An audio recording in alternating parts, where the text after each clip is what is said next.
నమస్తే టీవీ8 విశ్లేషణకి స్వాగతం।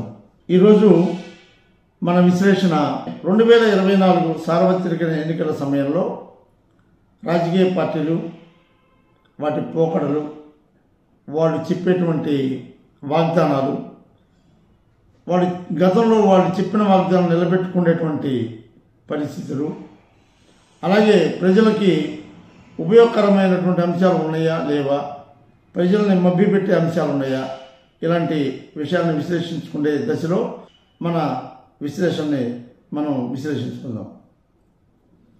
అందులో భాగంగా ఈరోజు జయప్రకాష్ నారాయణ గారు నిన్న ప్రెస్ మీట్ పెట్టి ఎన్డీఏ కూటమికి ఆయన మద్దతు ఇస్తున్నట్లుగా ప్రకటించారు। ఎన్డీఏ కూటమికి ఆయన మద్దతు ఇచ్చిన దశలో ఆయన ఒక ప్రెస్ మీట్ పెట్టి కొన్ని అంశాలను మాట్లాడాడు। వాటి గురించి టీవీ8 ద్వారా ప్రజల మనసుల్లో ఉన్నటువంటి సందేహాలని కొన్ని వెలుగుచ్చే ప్రయత్నం చేద్దాం। మన వీడియో మీరు మొట్టమొదటిసారిగా చూసినట్లయితే సబ్స్క్రైబ్ చేయండి, షేర్ చేయండి, లైక్ చేయండి, నచ్చినా నచ్చకపోయినా విమర్శ అయినా పర్వాలేదు కామెంట్ రూపంలో కామెంట్ కూడా చేయండి। Thank you. ఇక మన విశ్లేషణలోకి వెళ్తే నిన్న జయప్రకాష్ నారాయణ గారు ఎన్డీఏ కూటమికి మద్దతు పలుకుతూ ఒక ప్రెస్ మీట్ పెట్టారు విజయవాడ అనుకుంటా। ఈ జయప్రకాష్ నారాయణ గారు లోక్ సత్తా అనేటువంటి ఒక ఆర్గనైజేషన్ ద్వారా ప్రజల్ని సామాజిక చైతన్యపరిచే దశలో ఒక ఆర్గనైజేషన్ని లోక్ సత్తా పేరుతో స్థాపించిన విషయం మనందరికీ తెలుసు। ఆయన చక్కగా మంచి ఆర్గనైజ్ చేశాడు।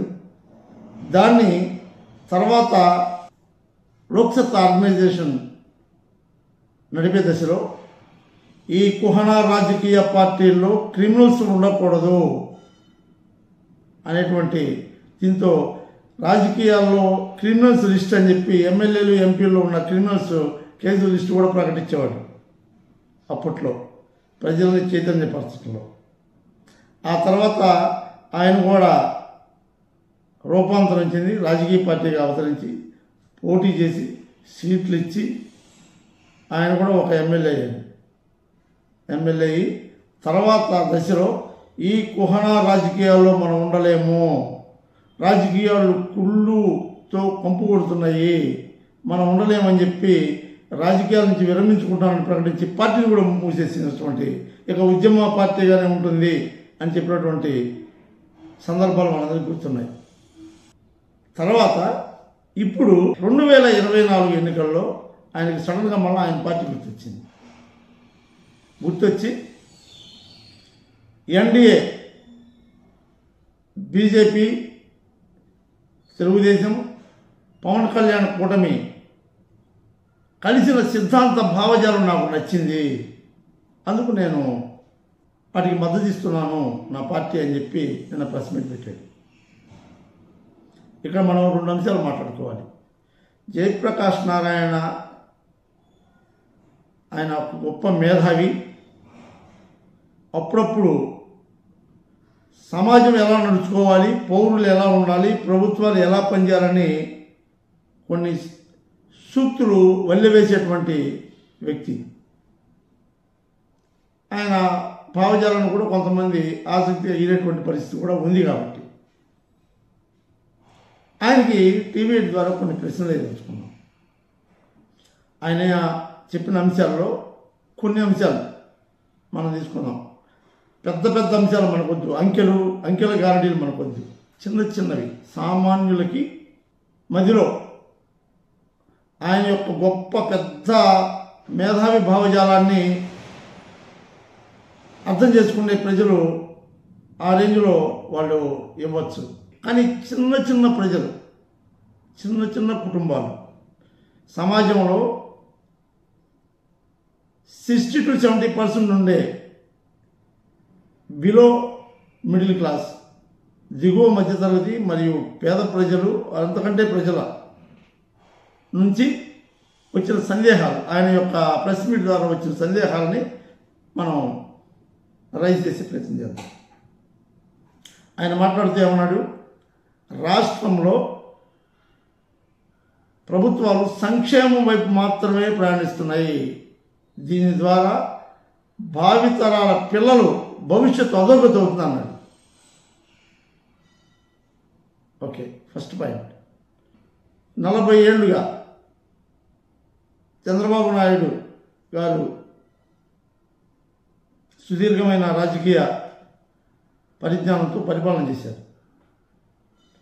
ఎన్టీ రామారావు గారు చేశారు, కోట్ల విజయభాస్కర్ రెడ్డి చేశాడు, అట్లాగే రాజశేఖర రెడ్డి గారు చేశారు, కిరణ్ కుమార్ రెడ్డి చేశారు. వీళ్ళందరూ 5 సంవత్సరాలు అభివృద్ధిని సంక్షేమాన్ని 2 గాడిలో నడిపి మిమ్మల్ని ఆసక్తిగా మిమ్మల్ని రక్తి కట్టించారా?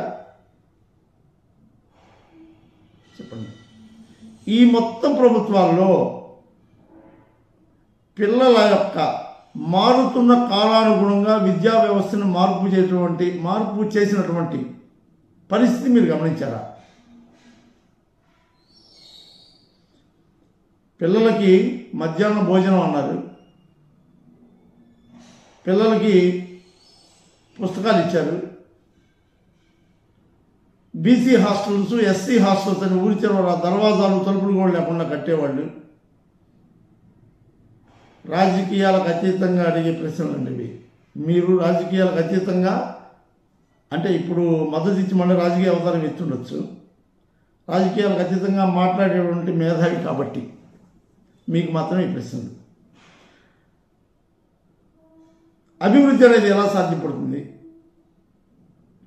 మీరు అనుకున్నట్టుగా పెద్ద పెద్ద పరిశ్రమలు, పెద్ద పెద్ద బంగళాలు, బిల్డింగ్లు, హైటెక్ సిటీలు కడితే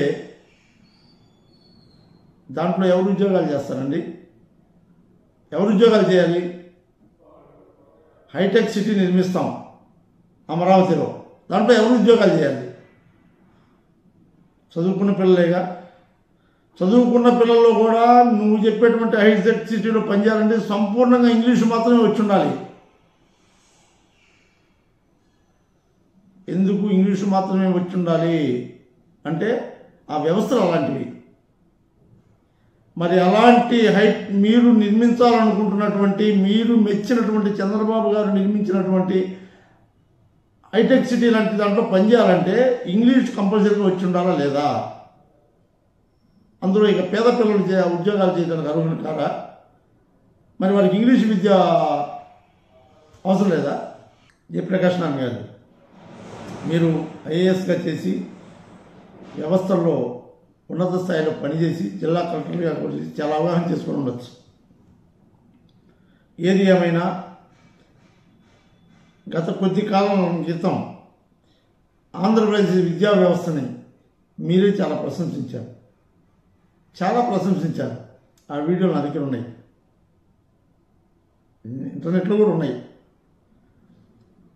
ఎప్పుడైనా అభివృద్ధికి మూలం ప్రజలు విద్యతో కూడిన చైతన్యం పొందడమే.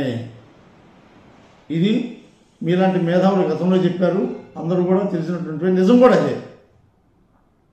సమూలంగా ఓటు బ్యాంకు లేనటువంటి చిన్నపిల్లల భవిష్యత్తుకు చెందినటువంటి విద్యా వ్యవస్థలో సమూలమైనటువంటి అభివృద్ధి జరిగిందనేది వాస్తవం.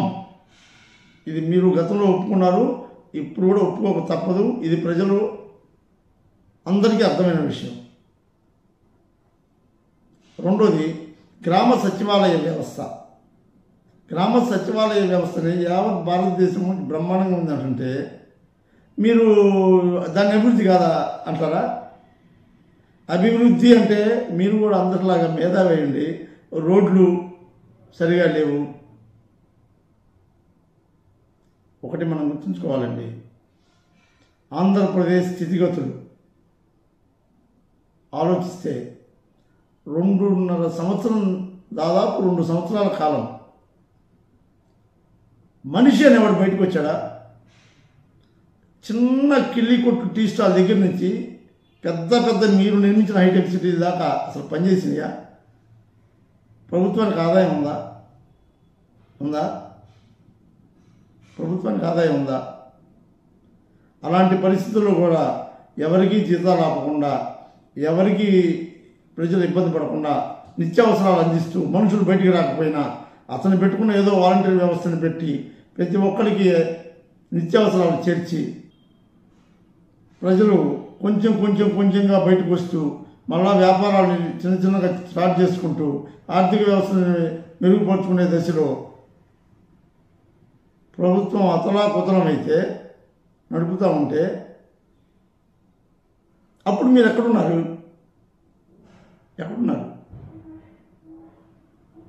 స్టైల్గా మన కోసం కొంత మీడియా ఉంది, మనం మాట్లాడే మాటలు ప్రజల్లోకి వెళ్ళిపోయి తిరగబడి ఏదో చేస్తారు అనేటువంటి రోజులు పోయినాయండి. జయప్రకాష్ నారాయణ గారు, మీలాంటి మేధావుల మాటలు ప్రజలు ఇని తల ఊపే రోజులు పోయినాయి.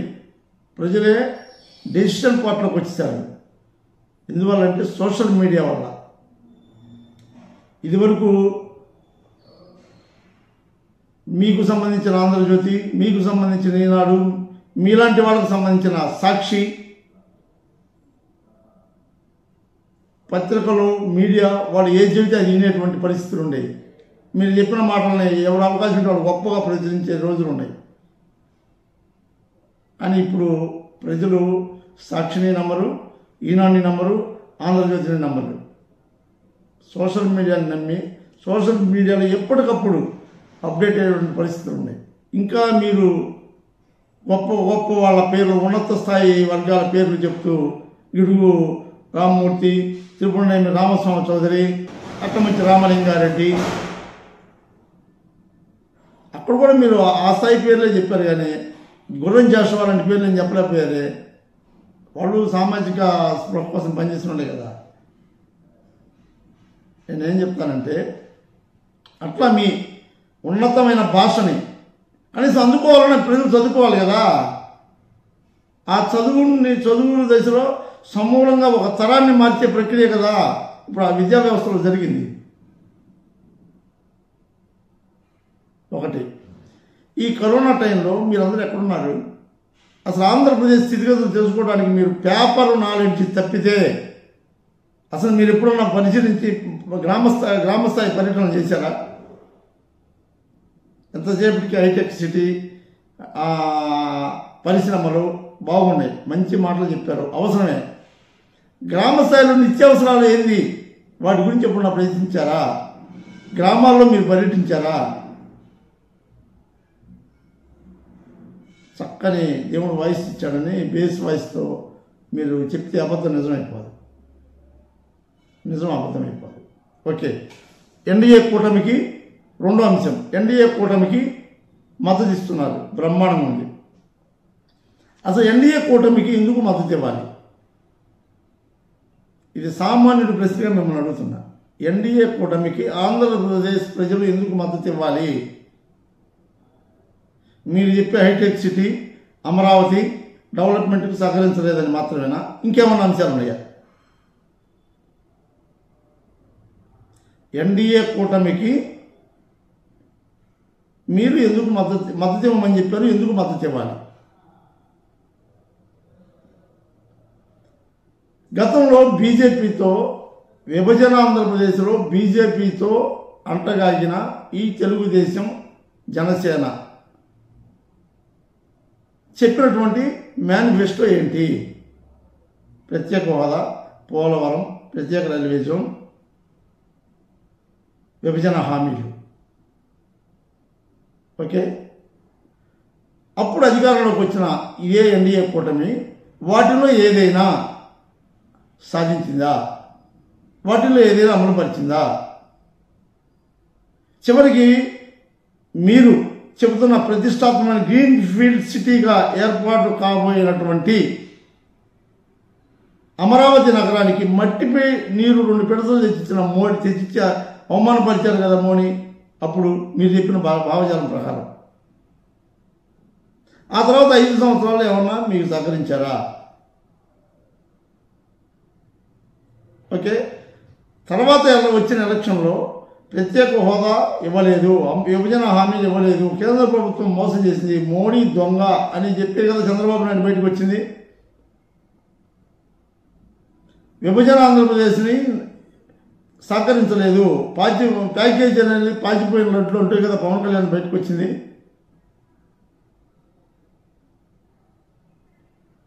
మరి ఈ 5 సంవత్సరాల తర్వాత మళ్ళీ వీటిల్లో ఏమీ ఇవ్వనవసరం లే, హామీ ఇచ్చాడు మోడీ. మళ్ళీ మోడీకి ఎందుకు దగ్గర కావాల్సి వచ్చింది? ఎందుకు దగ్గర కావాలి? ఆంధ్రప్రదేశ్ విభజించబడిన తర్వాత పొందినటువంటి నష్టాలు అంకెల రూపంలో చెప్పి నాకంటే మీకే ఎక్కువ తెలుసు. హైదరాబాద్ రెవెన్యూలో మనకి ఎంత రావాలండి? చంద్రబాబు నాయుడు అడిగాడా అంతకుముందు 5 సంవత్సరాల్లో? జగన్మోహన్ రెడ్డి అడిగాడా? అట్లాగే పోనీ మోడీ ఇప్పుడు కొత్తగా ఉన్న హామీ, ఇతను విడిపోయేటప్పుడు ఏదైతే కారణాలతో విడిపోయాడో ఇప్పుడు కలిసేటప్పుడు అవి ఏమన్నా హామీ ఇచ్చారా? ఎందుకు దానికి ఓన్లీ అమరావతి నగరం కోసం మాత్రమే కలిస్తే కరెక్టా? చెప్పండి జయప్రకాష్ నారాయణ గారు. ఒకటి, మీలాంటి మేధావులు రాజకీయ పార్టీలు ఇప్పుడు జగన్మోహన్ రెడ్డి పరిపాలనని తెలుగుదేశం వాళ్ళు విచ్చలవిడిగా విమర్శిస్తుంటారు. చంద్రబాబు నాయుడు యొక్క విధానాన్ని వైసీపీ వాళ్ళు విచ్చలవిడిగా విమర్శిస్తుంటారు. పవన్ కళ్యాణ్ పాప ఆయన ఎందుకు పార్టీ పెట్టాడో అవగాహన పరిస్థితుల్లో ఉన్నాడని ఆయనే చెప్పాడు. మీరు మేధావి కదా, సమాజాన్ని ఉద్ధరించడం కోసం ఒక పెద్ద ఆర్గనైజేషన్ పెట్టి పార్టీ మూసేసి ఇప్పుడు మళ్ళీ తెచ్చి మేము మద్దతు ఇస్తున్నాం అన్నారు కదా. అసలు ఈ కరోనా టైంలో మీరు ఎక్కడున్నారండి? మీరు ఎక్కడున్నారు? అసలు ఇప్పుడు మీ నివాసం ఎక్కడ? హైదరాబాద్ సిటీలో ఉండి ఎలక్షన్ టైంకి మీరు కూడా వచ్చి ఈ విజయవాడ పక్కన నేను చదువుకున్నాను, నేను తెలుగు మీడియంలో చదువుకున్నాను, పిల్లలకి ఇప్పుడు ఇంగ్లీష్ మీడియం అంత అవసరం లేదు, తెలుగు మీడియంలో చదువుకొని నేను మేధావిని అయ్యాను అని దాన్ని కూడా కించపరిచే విధంగా ఒక భావాన్ని వ్యక్తం చేశారు. అర్థమైంది. మోడీ గారు, చంద్రబాబు నాయుడు గారు, పవన్ కళ్యాణ్ గారు కలిసిన కూటమిని మీకు నచ్చి మీరు మద్దతు ఇచ్చారు. కానీ ఈ ప్రజల్లో ఉన్నటువంటి సందేహాలకు మీరు ఆన్సర్ చెప్పండి. మోడీ గారి ప్రభుత్వ విధానం, మోడీ గారి అంతర్జాతీయ విధానం, వాటన్నిటి గురించి మనం మాట్లాడుకునే సందర్భం కాదు. ఆంధ్రప్రదేశ్కు సంబంధించి గతంలో ఎన్డీఏలోంచి పవన్ కళ్యాణ్ గారు చంద్రబాబు నాయుడు ఎందుకు విభేదించారు? ఆ కారణాలు ఏంటి? మీ నోటితో చెప్పండి. మళ్ళీ ఇప్పుడు ఎందుకు కలుస్తారు? ఈ కారణాలు ఏమన్నా ఒప్పించారా? ఈ కారణాలకు ఏమన్నా హామీ పొందారా? అది మోడీ గారిని ఏమన్నా సభలో చెప్పారా? ఇది చెప్పండి. ఈ కూడా మీరు ఎందుకు సమర్థిస్తున్నారు? అభివృద్ధి కోసం అన్నారు. అభివృద్ధి అంటే ఏంది? అభివృద్ధి అంటే ఇప్పుడు 5 సంవత్సరాలు గడిచింది, ఇంకో 5 సంవత్సరాలు ఈ ఇంగ్లీష్ మీడియం విద్య పల్లెటూరులో కొనసాగితే మీలాంటి మేధావులకి పిల్లలు చెప్తారు ఆన్సర్లు. ప్రతి పిల్లలు చెప్తారు ఆన్సర్లు. జగన్మోహన్ రెడ్డి పరిపాలనలో లోపాలు ఉన్నాయి. ఆ లోపాల గురించి పార్టీలు విమర్శించాలి కూడా. అతనిలో లోపాలు కూడా ఉన్నాయి. కానీ విద్యా వ్యవస్థని, సంక్షేమాన్ని మీరు తప్పుగా చేసి మాట్లాడడం అనేది చాలా తప్పని నా ఉద్దేశం. 2.5 సంవత్సరం కరోనా అయిపోయింది. 3 సంవత్సరాల్లో చెప్పిన హామీలను నెరవేర్చకపోతే మీరే కదా హామీలను నెరవేర్చలేరనేది. గతంలో మీరే కదా చెప్పిన హామీలు నెరవేర్చినటువంటి ఏకైక ముఖ్యమంత్రి జగన్ మీరే కదా ప్రశంసించింది. చెప్పింది చేయటమే కదా. అతను ఏవైతే మేనిఫెస్టో చూపించాడో దాన్ని చూసే ఓట్లేశారో దాన్ని చేయించాడు అతను.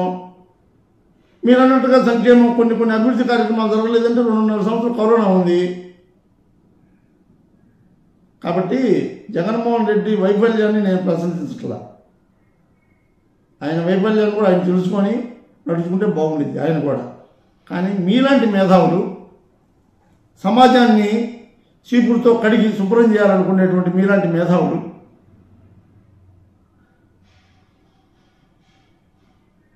ఈ కూటమిని సమర్థిస్తూ దానికి మేము మద్దతు ఇస్తున్నాం అంటాం అనేది బాగలేదు. కూటమిని మద్దతించే పని అయితే మీరు హామీ తేగలరా? ప్రత్యేక హోదా గురించి మీరు తేగలరా? విభజన హామీలు చట్టాన్ని మీరు అమలుపరచగలరా? పోలవరం ఫాస్ట్గా అయ్యేటట్టుగా మీరు చేయగలరా? ప్రత్యేక రైల్వే జోన్ మీరు ఏర్పాటు చేయగలరా? అదేవిధంగా విశాఖ ఉక్కు అమ్ముతున్నారు, దాన్ని మీరు ఆపగలరా? వీటికి సంబంధించిన ఏమైనా హామీలు మీకు ఇష్టమైన కూటమి ఏమన్నా పొందిందా? హామీ పొందిందా మోడీ దగ్గర నుంచి? దేనికి మీరు మద్దతు ఇచ్చారు? మీరు చెప్పిన అంశాల్లో అమరావతి గ్రీన్ఫీల్డ్ సిటీ తప్పితే ఇక ఏదీ లేదు. ఆకాశ హర్మ్యాలు, హైటెక్ సిటీలు అభివృద్ధి పదంలో కావాలి ఏమో కానీ కరోనా కటిక పరిస్థితులని మరణాలు విలయతాండవం చేసినటువంటి కఠోర పరిస్థితుల నుంచి బయటపడ్డ ఈ ఆంధ్రప్రదేశ్, మీరు చెప్పారు తెలుగు రాష్ట్రాల గురించి ప్రత్యేకంగా, పక్కన ఒరిస్సా బ్రహ్మాండం ఉందని. ఈ తెలుగు రాష్ట్రాల్లో పక్కగా మీలాంటి కుహనా మేధావులు నోరు మూసుకుంటే రాజకీయాలు విలయతాండవం చేసి అబాసుపాలు చేసిన విభజన ఆంధ్రప్రదేశ్కి సంక్షేమమే ఫస్ట్ కావాలి. ఈ 3 సంవత్సరాలు సంక్షేమం కనుక చేయకపోతే ప్రజలు అడుక్కు తినేవాళ్ళు,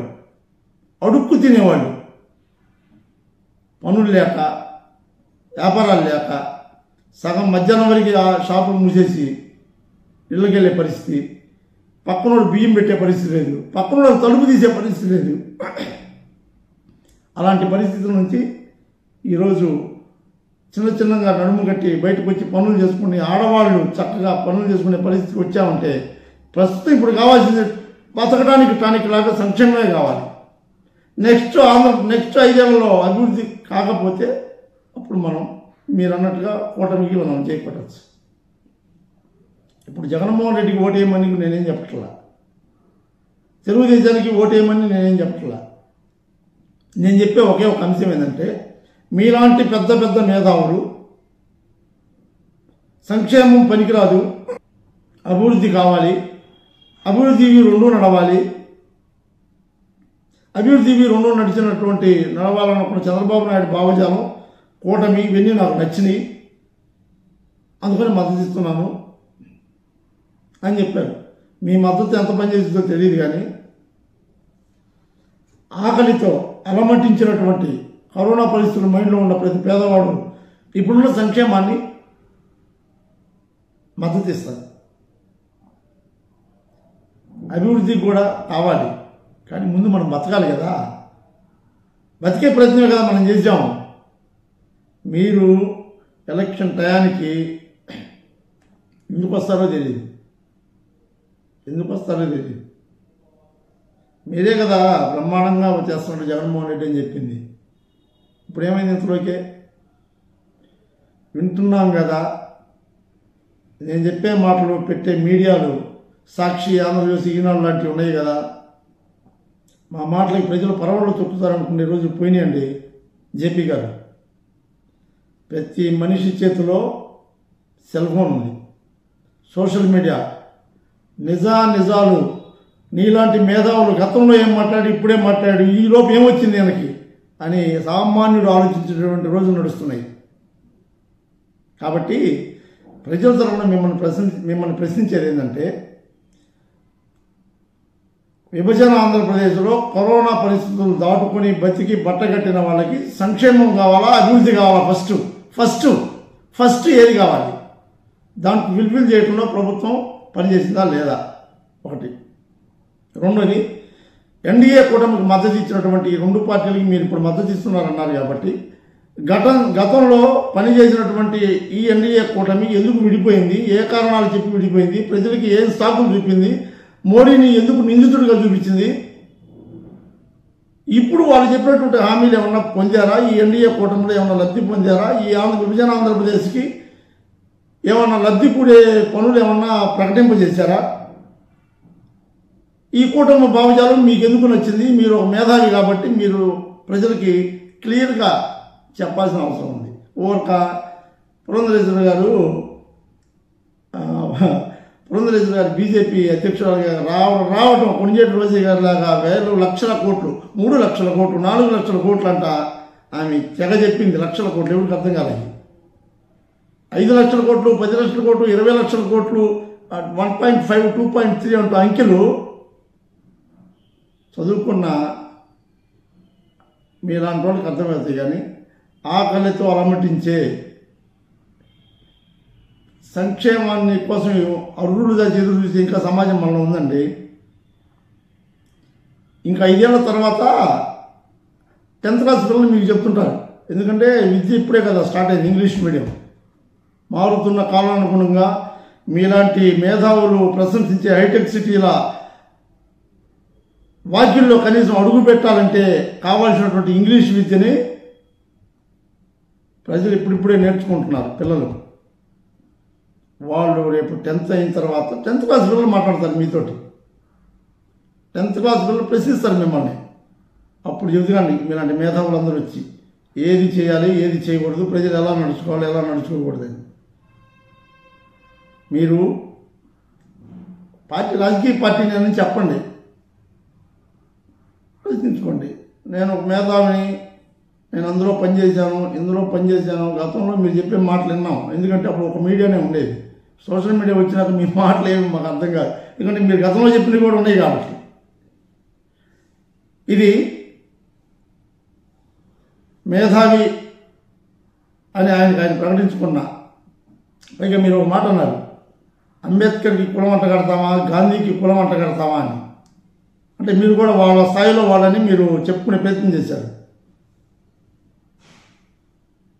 మీరు ఇన్ని రోజులు గత 5 సంవత్సరాలు జగన్మోహన్ రెడ్డి ప్రభుత్వంలో ఉన్న వైఫల్యాలని మాట్లాడటం కోసం మీరు హైటెక్ సిటీ గురించి, అమరావతి గురించి మాత్రమే మాట్లాడారు. కానీ గ్రామీణ స్థాయిలో, చిన్న చిన్న గ్రామాల స్థాయిలో మీరు గ్రామాలను సందర్శించి, గ్రామాల్లో నివసించి, గ్రామాల్లో తిరిగి మీరు సామాజిక పరిస్థితులను ఎందుకు మీరు ఎనలైజ్ చేసి చెప్పలేకపోయారు? బిడ్డల భవిష్యత్తు ఇక్కడ గ్రామాల్లో పిల్లలకు కనపడుతుంది తల్లిదండ్రులకి. ఇప్పుడు ఇంటికి వచ్చిన బిడ్డ బరిగొడ్లు కాల్చుకునేవాడు, ఇదివరకు చక్కని ఇంగ్లీష్ మాట్లాడుతుంటే తెలుస్తుంది. ఇది నేను జగన్మోహన్ రెడ్డిని సమర్థించడం కాదు. సంక్షేమం అనే దానికి మాత్రమే ఇప్పటికిప్పుడు ఆంధ్రప్రదేశ్కి కావాల్సిన సంక్షేమమే.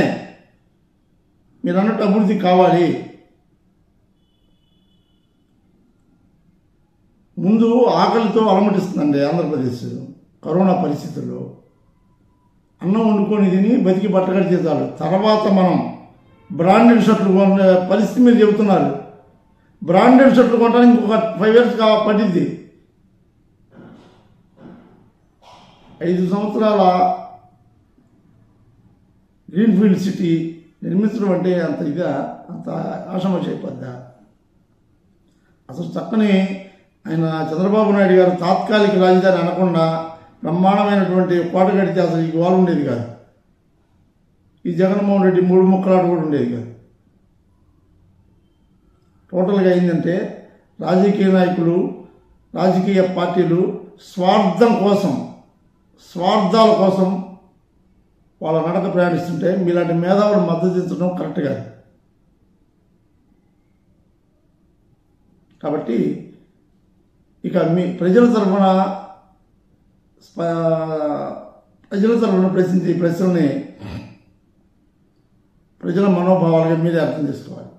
Thank you very much. ఈ వీడియో మీకు నచ్చితే లైక్ చేయండి, షేర్ చేయండి, సబ్స్క్రైబ్ చేయండి, మీ అభిప్రాయాలను కామెంట్ కూడా చేయండి. Thank you.